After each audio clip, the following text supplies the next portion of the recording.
Suze liju plave oči, plave oči nevernas. Vadala si da me ljubim, srednosni same nas. Ljubim tebe sve od srca, makar sto si vadala. Nikad neću zaboravit plave oči, ljubim ja. Plave oči, ljubim ja. Nice. Did Very good. Nice. Very nice. Congratulations. So today we are here in the studio, sound studio in Temecula with two young people. They have some kind of relationship with Serbia. They are born, it's okay. Today we are in the studio in Temecula. We are talking with two young people. They're going to introduce themselves.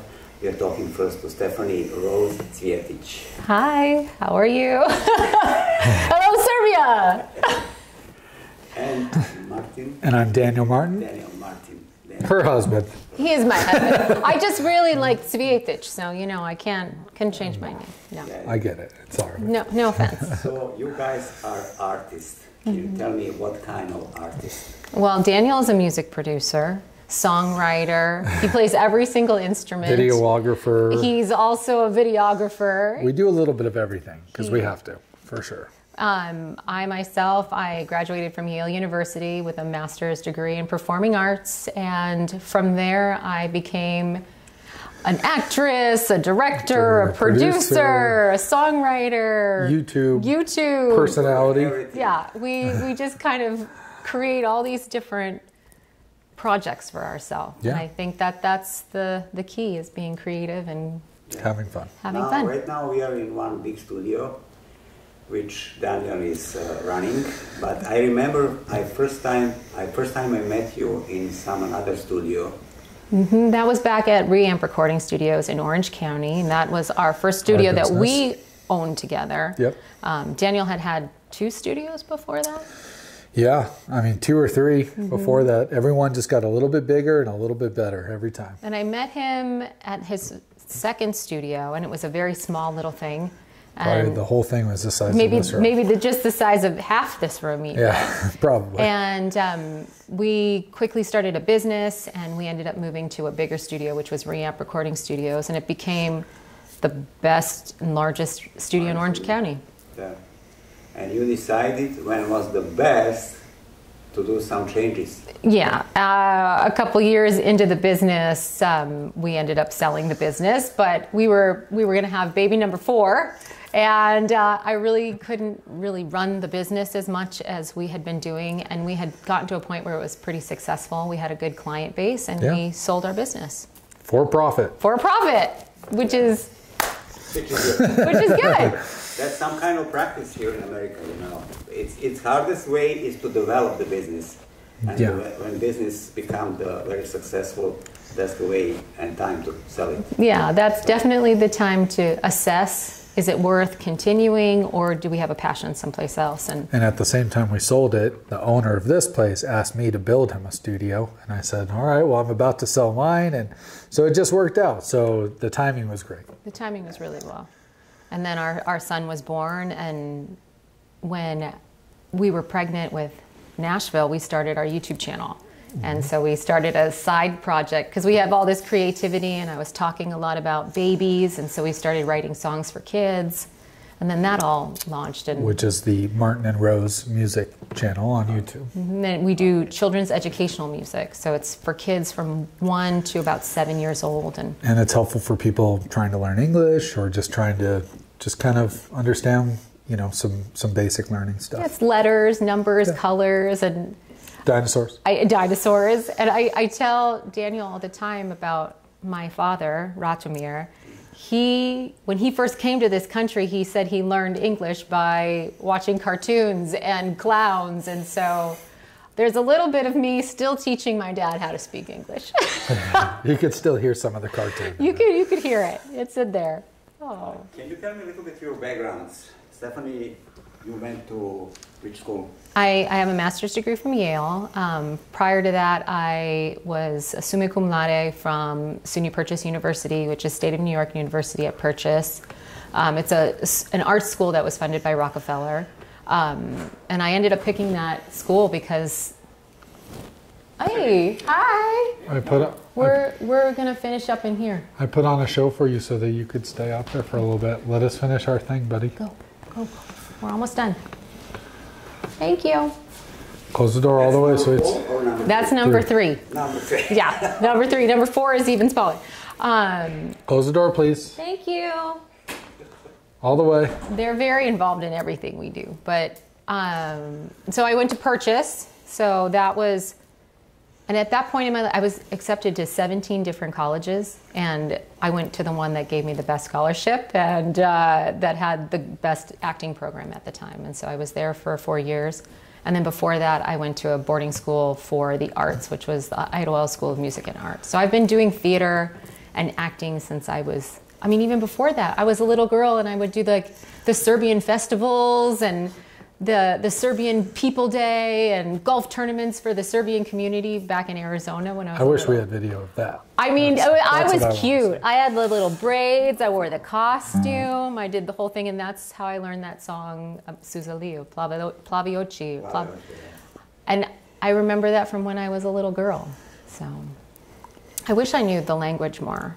That's the one thing that I... It's hard if you are away from the Serbian community, especially right now. You guys live in Temecula. Your business is related to American musicians, and it's really hard. Yeah. You was involved pretty much in the Serbian church when you lived closer to LA. Yeah, when we were in Arizona, we were always involved in the church out there. We were involved in the church in Los Angeles. When we were in Orange County, we were involved in the church in Irvine. I even got him to perform with me at one of the a fundraising event for that church. One of my first experiences. One of your first experiences, and I brought him into our culture as well. I think Definitely.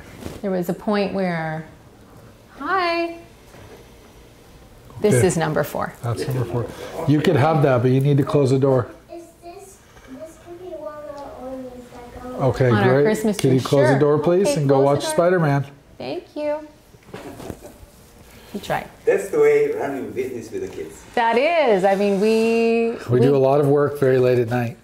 that I think is the biggest thing, is we end up finding pockets of time where they're asleep or they're doing something else, or Bubba and We Jado make it are work. out there. We Baka make it and work. Jado. We make it work. Okay. And Your then, background? I did not go to all those fancy schools. I did go to Fullerton to College, and I UCLA. learned, and then I went to UCLA for a semester, and my professor there said, "You need to quit. You need to go. You need to just go work." He's like, "You got it. Just go work. You don't need to be here."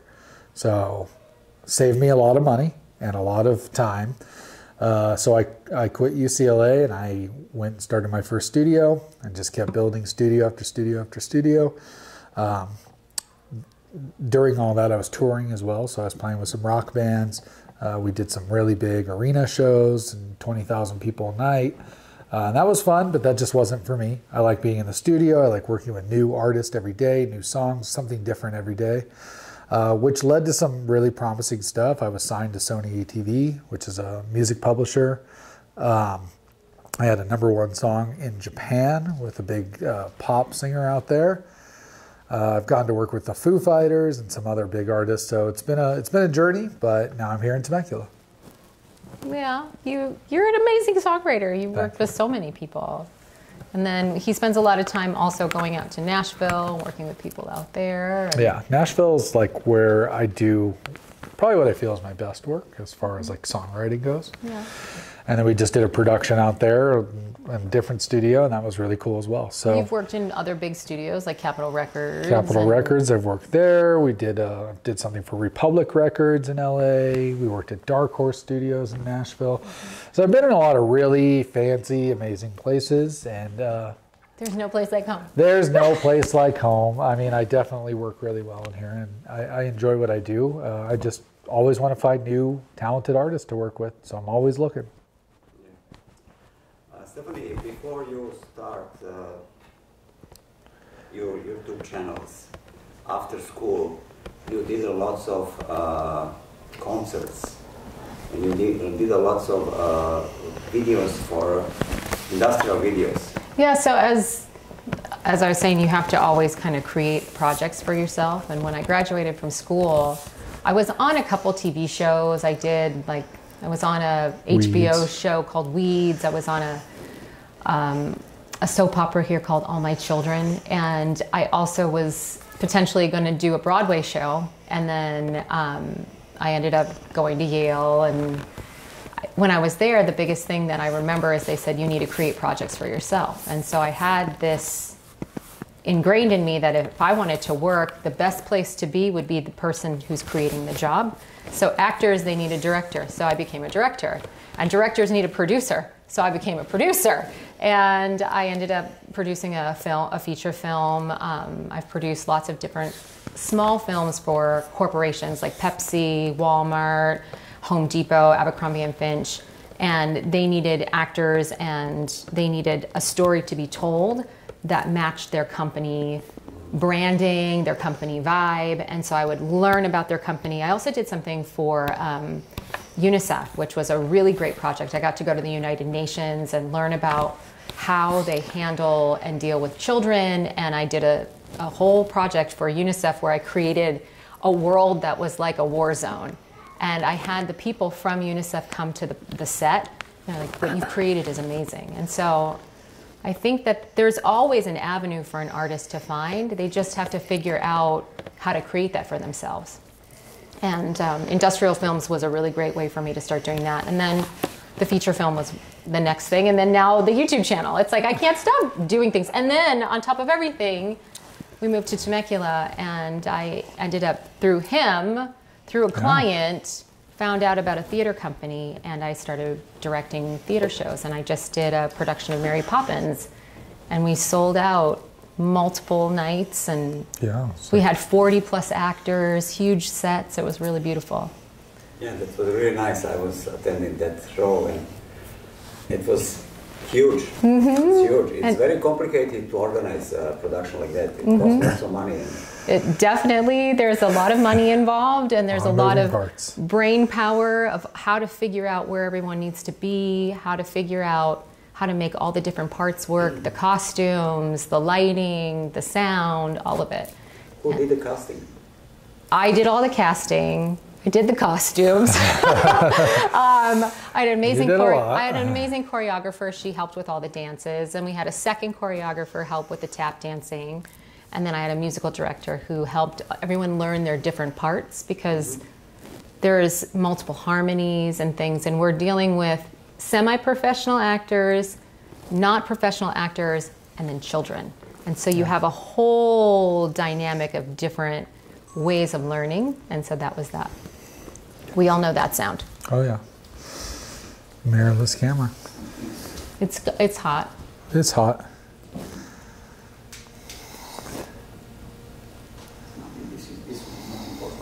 Okay. Ours used to do that to us. Oh. And it would just, because it would get hot.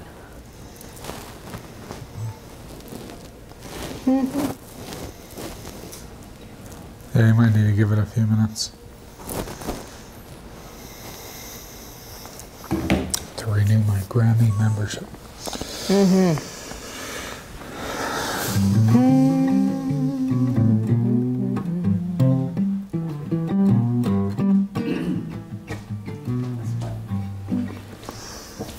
This camera get overheated, so it's no problem. Those two are, which one is recording?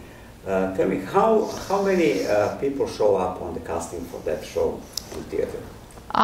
We put out a submission for people to come, and we have all sorts of people from the community show up, and we have to kind of figure out who works and who doesn't. So it all depends on the show too. There's a big draw for Mary Poppins because it's a Disney production. Oh, yeah. But then I've done other productions where it's a horror musical. I did a production of Carrie during the summer, but surprisingly a lot of teenagers came for that. So it's just, it all depends on what the show is and how many people show up for that. Yeah. But this is a very artistic community. I feel like, you know, we live here in Temecula. They make wine out here. It's wine country.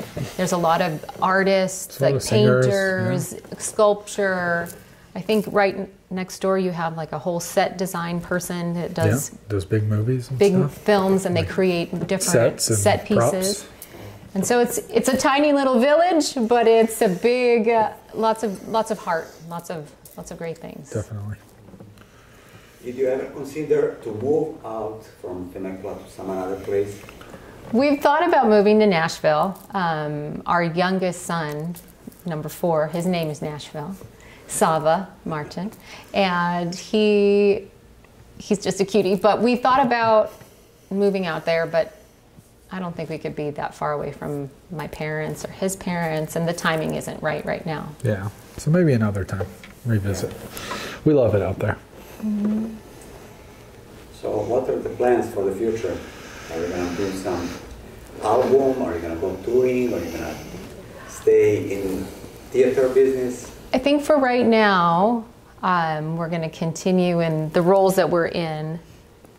You're For a going little to do while. some music, producing, some songwriting. I'm going to do some directing and acting. We're writing an album. And we completed the writing, and now we're doing the production on a 11-song album that we... Just like kids and adults will really enjoy it. It's part of our YouTube channel, but it's not the educational stuff. It's not the super fun. But it is educational because it's teaching life lessons. It's about life lessons, yeah. And then also for an adult to listen to it, you reflect back on what you learned as a kid that Yeah. maybe you forgot now as an adult. So that's part of it. But So hopefully that'll be out later next year, and then we're going to try to go for a Grammy in 2023.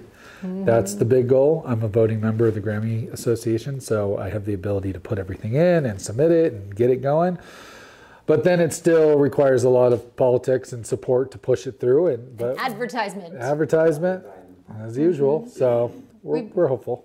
we've done a lot of artist development and artist coaching through the studios and working with young filmmakers and young musicians, and that's the big thing that we talk about a lot is you can always be creative, but it's really hard to be the promoter of your things. Yeah.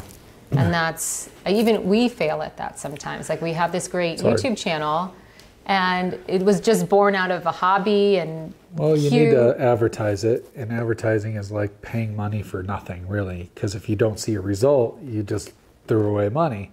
So it's tricky because you got to learn about that business and attracting new people and finding them. And, you know, there's people that do that, and that's their job, and they do it really, really well. That's not our job, and I don't think we want to pay somebody a couple $1,000s to market us. So we just have to get creative with how we find new people, and that's the side we got to get better at. Mm-hmm.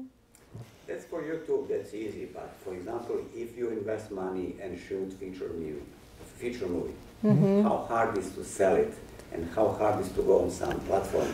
I think it's very challenging because you're dealing with a lot of independent filmmakers. So it's not so hard anymore. People can get a camera, you could shoot a whole film on your iPhone, and you could have a piece of art. The hardest part is connecting with that distributor. It's connecting with the studio that is going to put, if you put $5,000 into your film, they're going to put $5,000 to market it.